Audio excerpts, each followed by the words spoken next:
आज मैं आप लोगों के साथ शेयर करने वाली हूँ बड़ी ही मज़ेदार, आसान और कम खर्च में तैयार होने वाली कोल्ड डिज़र्ट की रेसिपी, जो बहुत ही कम टाइम में और बहुत कम इंग्रेडिएंट से तैयार होती है और बहुत ही लज़ीज़। और जो मेरी रेसिपी देख रहे हैं, नेक्स्ट टाइम ये रेसिपी ज़रूर घर पे ट्राई करेंगे और मुझे कमेंट बॉक्स में ज़रूर बताइएगा कि आपको मेरी बताई हुई रेसिपी कैसी लगी। चले आए वीडियो को स्टार्ट करते हैं। सबसे पहले मेन इंग्रेडिएंट है हमारा candy biscuit. 3 candy biscuit, blue band का बटर, 2 चम्मच भर के हमने कुछ दूध का पाउडर लिया है, 3 चम्मच भर के कस्टर्ड पाउडर, क्रश किए हुए बादाम, 1 कप भर के चीनी का, 2 कप भर के हमने दूध के लिए हैं, 1 कैंडी बिस्किट हमने साइड पे रख दिया है ऊपर डेकोरेशन करने के लिए। प्यारा सा पैन जो है वो चूल्हे पे रख दिया है, उसके अंदर हमने 1 कप भर के चीनी का डाल देना है, उसको पूरे पैन पे स्प्रेड कर देना है। क्योंकि पैन तो हमारा भी ठंडा है, मीडियम टू लो फ्लेम पे है। जैसे ही पैन गर्म करने होने शुरू हो जाएगा, साथ में हमारी शुगर जो है वो मेल्ट होना शुरू हो जाएगी। हमें बड़े मज़ेदार किस्म का टेक्सचर चाहिए कैरेमल का, ताकि कोई भी उसके अंदर लम्स ना हो। अब हमने क्या करना है, उसके अंदर 2 चम्मच भर के डाल देने हैं बटर के। अगर आप चाहें तो देसी घी का भी इस्तेमाल कर सकते हैं, मैंने ब्लू बैंड का बटर लिया, आप कोई सी भी ब्रांड का बटर ले सकते हैं। इसको अच्छी तरह से मिक्स कर लेना है। अब हमने आधा कप जो पैकेट है वो क्रीम का इस्तेमाल करना है। थोड़ा थोड़ा करके इसमें क्रीम डालेंगे, क्योंकि क्रीम अभी ठंडी है और ठंडी क्रीम ही इस्तेमाल करनी है। हमने इसको अच्छी तरह से मिक्स करते जाना है। आधा पैकेट इसके अंदर इस्तेमाल होगा, उसके बाद इसको थोड़ी देर के लिए ठंडा होने के लिए रख देंगे। ये बिल्कुल भी जो है वो नहीं चिपकेगा, हार्ड नहीं होगा। तो अच्छा, अब हमने 3 बिस्किट लिए हैं, उसको हमने एक पैकेट है उसके ऊपर डाल देना है। कोई सा भी आप प्लास्टिक का पैकेट ले सकते हो, तो उसके ऊपर डाल के आपने इसको ऊपर से कवर करके अच्छी तरह से कूट लेना है, बिल्कुल पीस लेना है। ये देखिए, इसके जो क्रश बिस्किट है वो हमने एक बाउल में डाल दिया है। 3 चम्मच भर के हमने लिए हैं बटर के। अगर आप शुरू से रेसिपी में देसी घी का इस्तेमाल कर रहे हो, तो आप आगे भी देसी घी का इस्तेमाल करेंगे। ये नहीं कि आधा आप देसी घी इस्तेमाल करें और आधा आप बटर इस्तेमाल करें। हमने जो बटर लिया है वो हमने अच्छी तरह से जो बिस्किट का हम लोगों के क्रश बिस्किट है उसके साथ हम लोगों ने अच्छी तरह से मिक्स कर लेना है, ताकि तमाम बिस्किट्स पे ये बटर जो है वो लग जाए। अब हमने थोड़ा सा दूध लेना है, जिसके अंदर जो बिस्किट है वो हमारे नरम हो जाए और हमारी जो फर्स्ट लेयर है वो आराम से तैयार हो जाए। ये देखिए, फर्स्ट लेयर तैयार हो गई है। थोड़ी देर के लिए हमने इसको फ्रिज में रखना है, तकरीबन 3 से 4 मिनट के लिए ये सेट हो जाएगी। अब इसके अंदर हमने जो डाल देना है कैरेमल का जो पेस्ट तैयार किया है, इससे सेकंड लेयर हमने दे देनी है। अब ने थोड़ा थोड़ा जो लेयर है वो इसके ऊपर देनी है और स्प्रेड करते जाना है। हमने चारों कोनों पे हम लोगों ने जो ये हम लोगों की सेकंड लेयर है वो देनी है। वैसे तो मेरे पास बाउल बहुत बड़ा है, अगर आप छोटे बाउल का इस्तेमाल कर रहे हैं तो मोटी मोटी लेयर भी आ सकती है। मेरी लेयर जो है वो पतली आ रही है।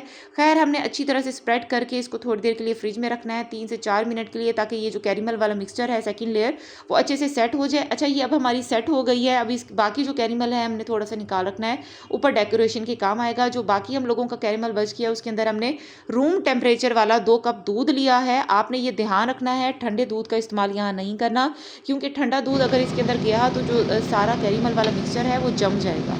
हमने जो है रूम टेम्परेचर या गर्म दूध का इस्तेमाल करना है और इसको अच्छे से कैरेमल को इसके साथ मिक्स कर लेना है। जैसे ये मिक्स हो जाए, थोड़ा सा उबाला भी आ जाएगा, उसके अंदर हमने 2 चम्मच भर के डाल देने हैं खुश्क दूध का पाउडर।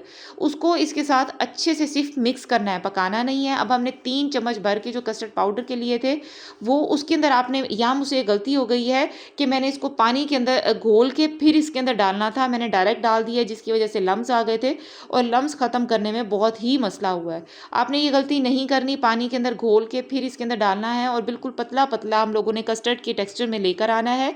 बिल्कुल हल्की आंच पे इसको पकाना है, ताकि जो कस्टर्ड का कच्चापन है वो इसके अंदर ख़त्म हो जाए। अच्छा, अब ये हम लोगों ने इसको पका लिए है अच्छे से। थोड़ी देर के लिए हमने ठंडा करने के लिए रख देना है। ये देखें, बड़ा मज़ेदार किस्म का टेक्सचर रेडी हो गया, ठंडा हो गया। ये रूम टेम्परेचर पे ठंडा करना है। अब हमने क्या करना है, जो ठंडी क्रीम थी वो हमने एक पैकेट इसके अंदर बाउल के अंदर डाल लेनी है, और जो बाकी आधा पैकेट हमारा बचा था, जो कैरेमल का मिक्सचर तैयार करने में हमारा बचा था, वो भी इसके अंदर डाल देना है। 1.5 कप हमारी क्रीम हो गई है। पहले हैंड विस्कर की मदद से आपने इसको अच्छी तरह से मिक्स कर लेना है, क्योंकि ठंडी क्रीम है तो मिक्स करने में थोड़ा सा मसला होता है। मिक्स कर लेना है। अब इसी हैंड मिक्सर की मदद से, विस्कर की मदद से आपने इसको बिल्कुल लिक्विड फॉर्म में लेकर आ जाना है। ये देखिए, लिक्विड फॉर्म में ये आ गया। अब 2 चम्मच भर के इसके अंदर शुगर के डालनी है। आप चीनी कम या ज़्यादा कर सकते हैं, मेरे लिए 2 चम्मच मुनासिब थे, क्योंकि बाकी रेसिपी में भी मीठा बहुत ज़्यादा इस्तेमाल हुआ है, तो अगर आप चीनी को कम करना चाहें तो कर सकते हैं। अब हमने थर्ड लेयर देनी है कस्टर्ड की। क्योंकि हमारी वो जो लेयर थी वो तो ठंडी हो गई है, कैरेमल वाली लेयर। अब जो हमारा कस्टर्ड था वो रूम टेम्परेचर पे ठंडा हो गया है। हमने थोड़ा-थोड़ा करके इसके ऊपर डालना है। जैसे मैंने आपको बताया है कि बर्तन मेरा बड़ा है तो पतली-पतली लेयर आ रही है। खैर लेयर तो बड़ी प्यारी सी आ गई थी, इतनी मोटी लेयर नहीं थी बट बहुत प्यारी आ गई थी। आप चाहें तो छोटे बर्तन का भी इस्तेमाल कर सकती हैं। अच्छा, मैंने आपको कंप्लीट जो ये दिखा दिया, ये 3 मिनट के लिए मैंने फ्रिज में ठंडा कर लिया था। उसके बाद जो व्हिस्क की हुई हम लोगों की क्रीम है वो इसके ऊपर डाल देनी है। बिल्कुल हल्के हाथों से इसको आपने बिल्कुल स्प्रेड कर लेना है। इसकी जो आपने 4th लेयर है वो इसके ऊपर दे देनी है। हमने यहाँ ठंडा नहीं करना, हमने जो क्रश किए हुए बिस्किट है उसे डेकोरेशन करनी है। उसके बाद जो हम लोगों ने इससे डेकोरेशन फर्स्ट लेयर की दे दी है, अब सेकंड लेयर देनी है हमने आलमंड से। क्योंकि अगर आप चाहें तो यहाँ कोई और ड्राई फ्रूट भी इस्तेमाल कर सकते हैं। आलमंड का टेस्ट जो है इसमें बड़ा मज़े का आता है, तो मैंने सिर्फ आलमंड ऐड किए हैं। अगर आप चाहें तो कोई फ्रूट का भी आप इसमें इस्तेमाल कर सकते हैं, जैसे बनाना, वो इसमें बहुत ही मज़े के लगते हैं। अब हमारे जो बाकी बचा हुआ कैरेमल का मिक्सचर था वो इसके ऊपर डाल दिया है। कोई भी स्टिक की मदद से या भी आप चॉपस्टिक की मदद से आप इसको अच्छी से डिज़ाइनिंग करें, इसको अच्छे से सेट करें, जिस तरह से भी डेकोरेशन कर सकते हैं।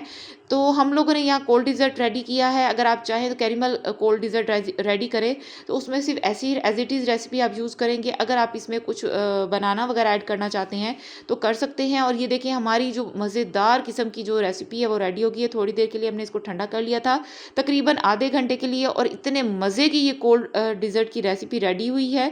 अगर आपको मेरी रेसिपीज़ जो हैं वो पसंद आया करें तो आप मेरे जो वीडियो है उसको लाइक करना मत भूला करें, और उसके अलावा मेरे चैनल को सब्सक्राइब करें। जिन्होंने अब तक सब्सक्राइब नहीं किया, अपने फ्रेंड्स और फैमिली के साथ मेरी वीडियोस शेयर किया करें। ये आप लोगों की तरफ से हमें मिली हुई इंकरेजमेंट होती है। मिलते हैं आपसे नेक्स्ट वीडियो में।